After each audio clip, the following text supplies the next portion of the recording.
Hi friends, welcome to our channel. ఈరోజు మనము 4 financial strong పెన్ని stock గురించి మనం మాట్లాడుకుందాం. అవి కూడా ఏంటంటే అండర్ 5 అనమాట. ఓకే, అండర్ 5లో ఉన్నవి ఇవి కూడా. నేను ఈ వీడియో ఎప్పుడు చేయాల్సింది, నాకు టైం లేక నేను చేయలేదు. నేను ఈ వీడియో ఎడ్యుకేషన్ పర్పస్ కోసం చేస్తున్నాను. I'm not a SEBI register. మీరు ఈ స్టాక్ను బై చేసే ముందు ఫైనాన్షియల్ అడ్వైజర్ సలహా తీసుకోండి. లేకుంటే మీకై మీరు రీసెర్చ్ చేసి అనలైజ్ చేసి బై చేయడం మంచిది. ఓకే ఫ్రెండ్స్, ఎవరైనా కానీ ఒక స్టాకును 2 or 4 years 4 years వరకు హోల్డ్ చేసి ఉంచుకుంటామనుకుంటే నేను చెప్పే బెస్ట్ ఆప్షన్ ఏంటంటే మీరు పెన్నీ స్టాక్ వెళ్ళడం మంచిది. ఓకే, ఎందుకంటే దాంట్లో ఒక 5,000 స్టాక్, నేను పెన్నీ స్టాక్లో 5,000 వేసి వదిలేసినాక మీకు ఎప్పుడైతే డబుల్ అవుతుందో, మీ ఇన్వెస్ట్మెంట్ ఎప్పుడైతే డబుల్ అవుతుందో దాంట్లో 50% షేర్స్ అమ్మేసేయండి. మీరు ప్రిన్సిపల్ ఎంతైతే దాన్ని ఇన్వెస్ట్మెంట్ చేస్తారో అది మీకు రిటర్న్ వస్తుంది. తర్వాత మిగిలిన ప్రాఫిట్ ఉంటుంది కదా, షేర్స్ ఉంటాయి కదా, అవి లాంగ్ టర్మ్ కోసం వదిలేయండి. నేను అంతే చేస్తాను. నేను ఎక్కువగా పెన్నీ స్టాక్ని ఎంచుకుంటాను, పెన్నీ స్టాక్ని రిస్క్ తీసుకుంటాను. ఈరోజు రిస్క్ లేనిదే ఏమీ లేదు.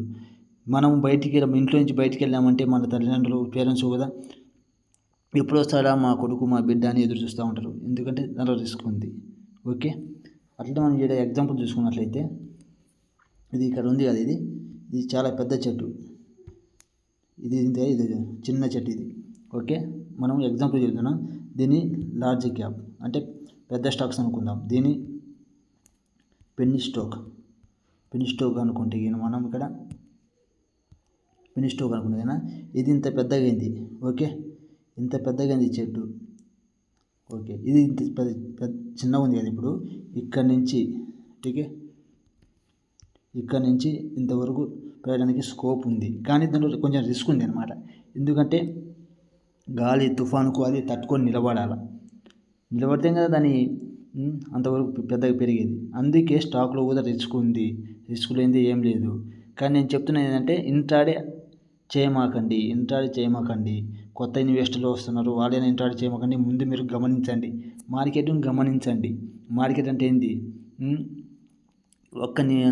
ఒక్క యుద్ధము ఎందుకు దీని మీద మార్కెట్ మీద ఎఫెక్ట్ అవుతుంది, గ్లోబల్గా ఏమన్నా పాజిటివ్ న్యూస్ వచ్చినా కానీ దీనికి ఎందుకు ఎఫెక్ట్ అవుతుంది అని మొత్తం ఆలోచించండి, గమనించండి. 1 year 2 years దాకా మీరు స్టడీ చేయండి. అంతేగాని నాలాగా ఇంట్రాడే, నేను కూడా అంతే. ఫస్ట్లో ఇంట్రాడే ఆడాను, 70,000 లాస్. ఇది తెలియదు అనమాట, ఎవరు చెప్పేవాళ్ళు తెలియదు మనకు. తర్వాత అదేవిధంగా పెద్దలు అంటారు కదా, ఎక్కడైతే పోగొట్టుకుంటామో అక్కడే వెతకాలని.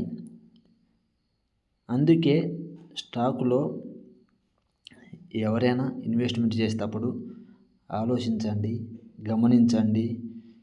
ఎవరైనా తెలిసిన వాళ్ళని అడగడం వల్ల ఏమి ఇబ్బంది లేదు. ఓకే,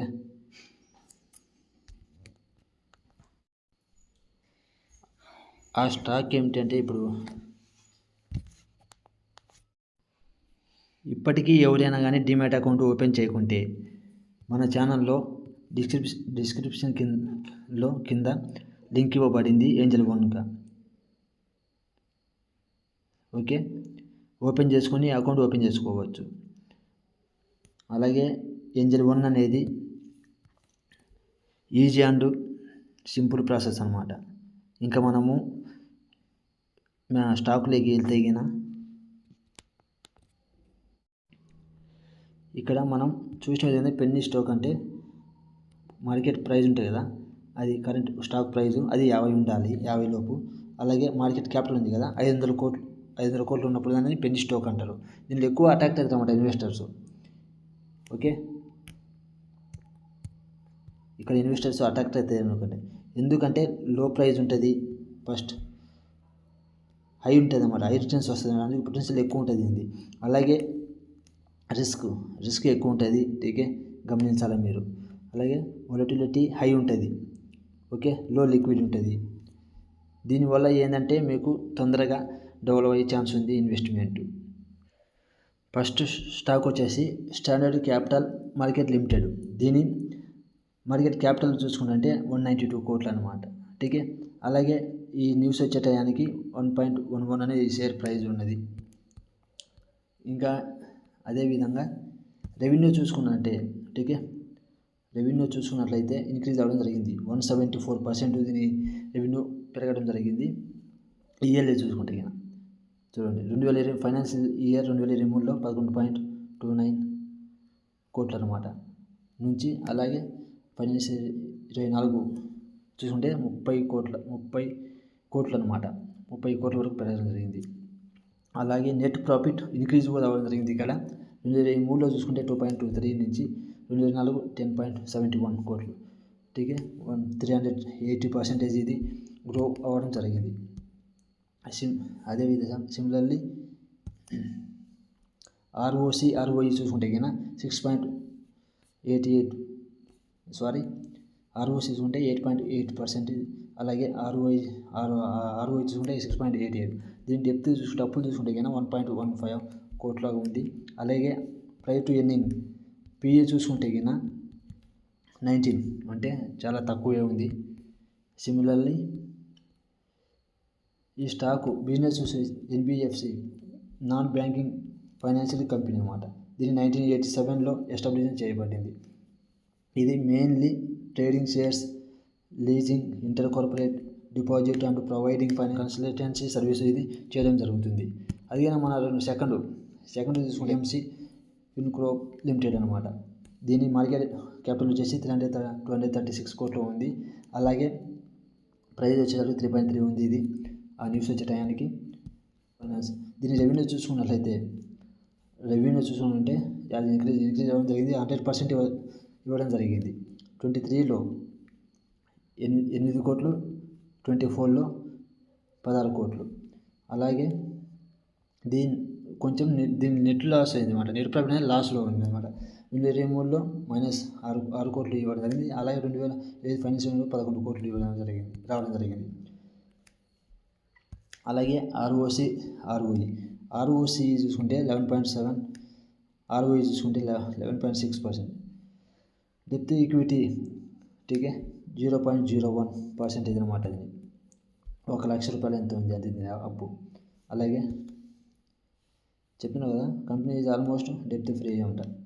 దీని PE చూసుకుంటే ప్రైవేట్ చూసుకుంటే 13.1 ఉంది. ఇంకా దీని బిజినెస్ చూసుకున్నట్లయితే ఇది 1985లో ఎస్టాబ్లిష్ చేయబడింది.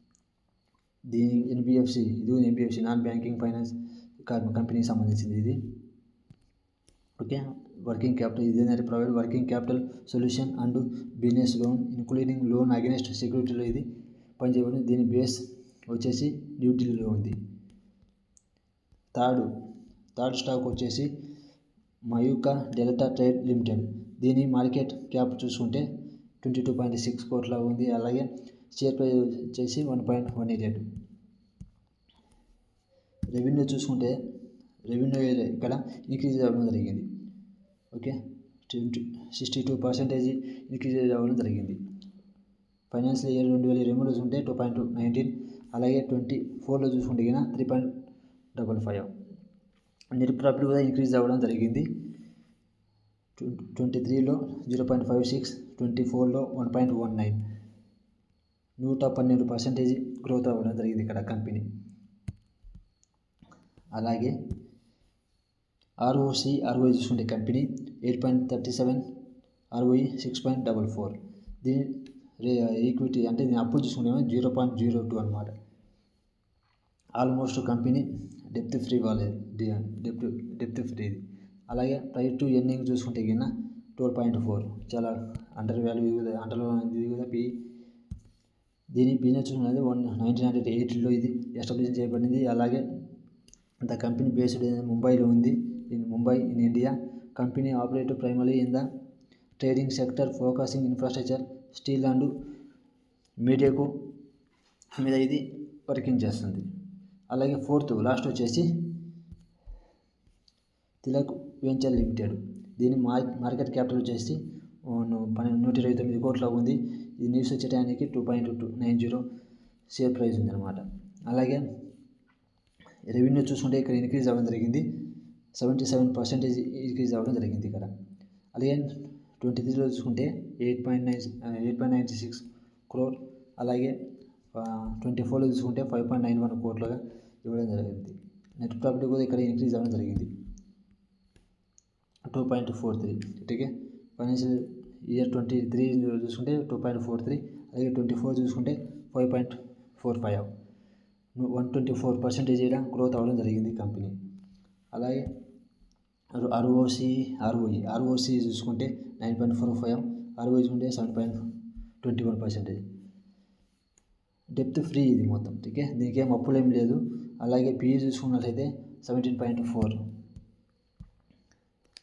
దీని బిజినెస్ చూసుకున్నట్లయితే 1980 ఆగస్టు 18 అది ఎస్టాబ్లిష్ చేయబడింది. కంపెనీ బేస్ వచ్చేసి ముంబైలో ఉంది. The company financial and commodity trading sector and also shown interest in power project మీద దీనికి ఇంట్రెస్ట్ ఉంది. ఓకే, ఇన్వెస్ట్మెంట్ చేయడానికి. ఇంకా ఈ కంపెనీ పూర్తిగా డీటెయిల్ ఇంకా చూద్దాం. Standard capital market limited balance షీట్లో మనం చూసినట్లయితే రిజర్వ్ చూసుకుంటే మార్చి 2023 నుంచి మనకు డేటా దీంట్లో లేదు. 2024 చూసుకుంటే 14 crore. అలాగే 2024 సెప్టెంబర్ అంటే 59 crore, అంటే పెరగడం జరిగింది రిజర్వ్ వీటి. అదే బోరింగ్ చూసుకుంటే 248, ఇక్కడ కొంచెం బోరింగ్ పెరిగిందని అనుకోవచ్చు. ఇది కొంచెం మైనస్ ఇక్కడ. అదర్ లయబిలిటీ అంటే లయబిలిటీ పెరగడం జరిగింది 19 నుంచి. ఇంకా ఫిక్స్డ్ అసెట్ చూసుకుంటే 2 నుంచి 4. అలాగే ఇన్వెస్ట్మెంట్ ఇది కామనే స్విప్. అలాగే ఇన్వెస్ట్మెంట్ చూసుకుంటే 258 కోట్లు. చూసారా, ఈయన ముందు ఒకటి ఉన్నది, ఒక కోటి 258 కోట్లు ఇన్వెస్ట్మెంట్ జరిగింది ఇక్కడ. చూడు మళ్ళీ ఎంతది. అలాగే అదర్ అసెట్, ఈ అసెట్ కూడా పెరగడం జరిగింది. టోటల్ 800 అనమాట అసెట్. అలాగే క్యాష్ ఫ్లో చూసుకుంటే ఫైనాన్షియల్ యాక్టింగ్ చూసారా 160 కోట్లు ప్లస్లో కూడా జరిగింది ఫైనాన్షియల్ యాక్టివిటీ. ప్రమోటర్ వాళ్ళు చూసుకున్నట్లయితే ప్రమోటర్ పబ్లిక్ ఉన్నారు, ప్రమోటర్ ఉన్నారు, ఇద్దరు ఉన్నారు.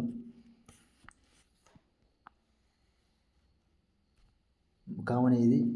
తర్వాత ప్రమోటర్ ఇక్కడ మనం చూసుకున్నట్లయితే 8.36% ఉన్నది. అక్కడ నుంచి 18% చేశారు డిసెంబర్ 2 క్వార్టర్లో.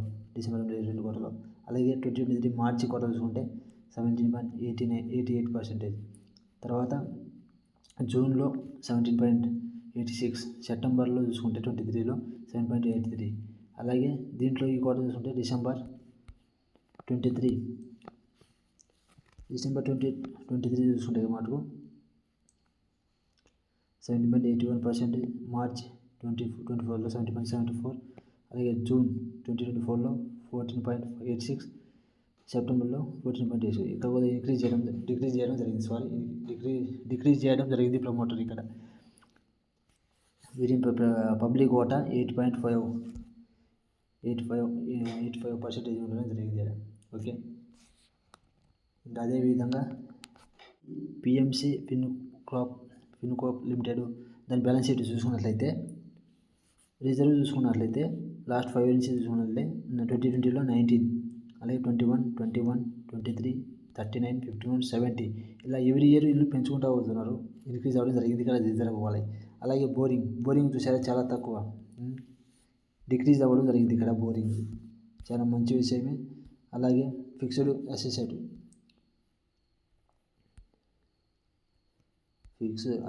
ఏమి లేవు ఇక్కడ. ఇన్వెస్ట్మెంట్ కూడా లేదు చూడండి. ఇన్వెస్ట్మెంట్ కూడా చూసినట్లయితే ఇంక్రీజ్ అవ్వడం జరిగింది. ఈ క్వార్టర్ 2024లో డిక్రీజ్ అవ్వడం జరిగింది, మిగతా ఇంక్రీజ్ అవ్వడం జరిగింది. అలాగే అదర్ అసెట్ కూడా ఇక్కడ పెంచడం జరిగింది 109. ఓకే, టోటల్ అసెట్ వచ్చి 130 కోట్లాగా ఉంది. అలాగే నెట్ క్యాష్ ఫ్లో చూసుకున్నట్లయితే 0 మైనస్లో ఉంది, 0. మరో చూసుకున్నట్లయితే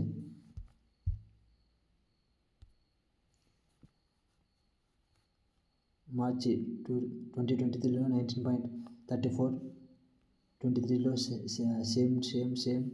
అలాగే డిసెంబర్ వచ్చేటప్పుడు 23లో 19.74 ఇలా ఇంక్రీజ్ అవ్వడం జరిగింది. 24లో 20%, 2024లో ఇంక్రీజ్ అవ్వడం జరిగింది.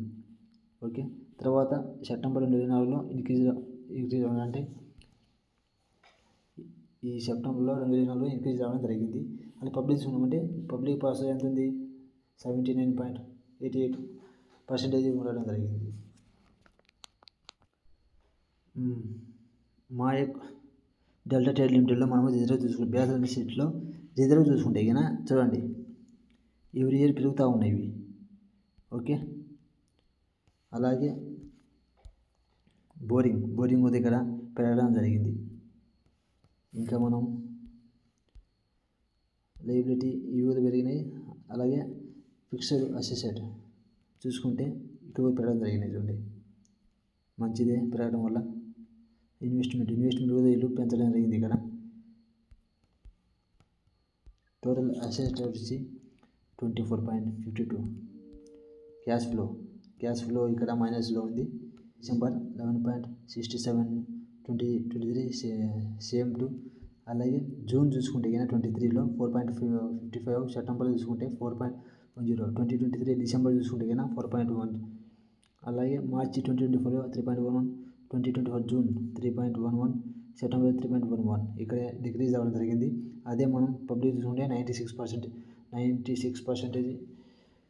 వాటా పబ్లిక్ అట ఉంది. లాస్ట్ వచ్చేసి తిలక్ వెంచర్ లిమిటెడ్. మనం బ్యాలెన్స్ షీట్ చూసినట్లయితే రిజర్వ్ చూడండి ఎలా పెరిగాయి. ఇయర్లీ పెరుగుతూ ఉన్నాయి. 20 నుంచి చూసుకున్నట్లయితే 11, 12, 31, 51, 55, 60 చాలా పాజిటివ్ ఇది. అలాగే బోరింగ్ చూసుకున్నట్లయితే జీరో చాలా తగ్గించేశారు. ఓకే, లైబిలిటీ కూడా చూసుకుంటే మనం పెరగడం జరిగింది. ఫిక్స్డ్ అసెట్ ఇక్కడ ఫిక్స్డ్ అసెట్ చూసుకుంటే 0.02. అలాగే ఇన్వెస్ట్మెంట్ కూడా చాలా మంచిగా పెరగడం జరిగింది. కంపెనీ ఇన్వెస్ట్మెంట్ చేయడం. అదర్ అసెట్ కూడా వీటి 8.3 ఉంది, పెరగడం జరిగింది టోటల్. అలాగే నెట్ క్యాష్ ఫ్లో చూసుకుంటే మైనస్లో ఉంది. షేర్ హోల్డింగ్ ప్యాటర్న్ చూసినట్లయితే మనం ఇయర్లీ మార్చి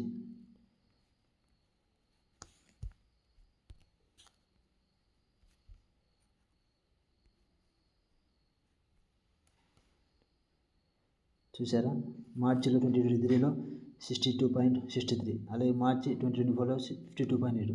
అలాగే రీసెంట్ చూసుకున్నట్లయితే 24 సెప్టెంబర్ చూసుకుంటే 61.98 ఇలా ఇంక్రీజ్ అవ్వడం జరిగింది. ప్రమోటెడ్ పర్సెంట్ ఉంది, పబ్లిక్ పర్సెంట్ ఉంది 38%. ఓకే, మీరు ఈ స్టాక్ బై చేసే ముందు మీరు కూడా ఈ స్టాక్ను రీసెర్చ్ చేసి అనాలిసిస్ చేసి తీసుకోవడం మంచిది. నేను పెన్నీ స్టాక్ అనేది చాలా రిస్క్ ఉంటుంది, రివార్డు కూడా దానికంటే ఎక్కువే ఉంటుంది. అందుకే మీరు ఎక్కువ దీని మీద ఇన్వెస్ట్ చేయకండి. చేస్తే 5,000 మినిమం 5,000 ఇన్వెస్ట్ చేయండి. మీరు డబ్బులు ఎప్పుడైతే రిటర్న్ వస్తుంది, డబ్బులు అవుతుంది మీ ఇన్వెస్ట్మెంట్, అప్పుడు మీరైతే ఎంత అయితే ప్రిన్సిపల్ వేసారో అది విత్డ్రా తీసుకొని మిగతా 50% షేర్ ఉంటాయి లాంగ్ టర్మ్ కోసం వదిలేయడం మంచిది. ఎందుకంటే నేను మొత్తం ఎక్కువ పెన్నీ స్టాక్ గురించి చెప్తాను మన ఛానల్లో ఎక్కువగా.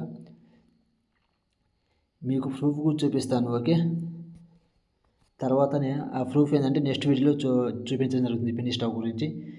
ఎందుకంటే వీడియో ఇప్పుడు లెంత్ ఎక్కువ అయింది. ఈ వీడియో మీకు నచ్చినట్లయితే షేర్ చేయండి, లైక్ చేయండి, కామెంట్ చేయండి, సబ్స్క్రైబ్ చేసుకోండి. Thank you.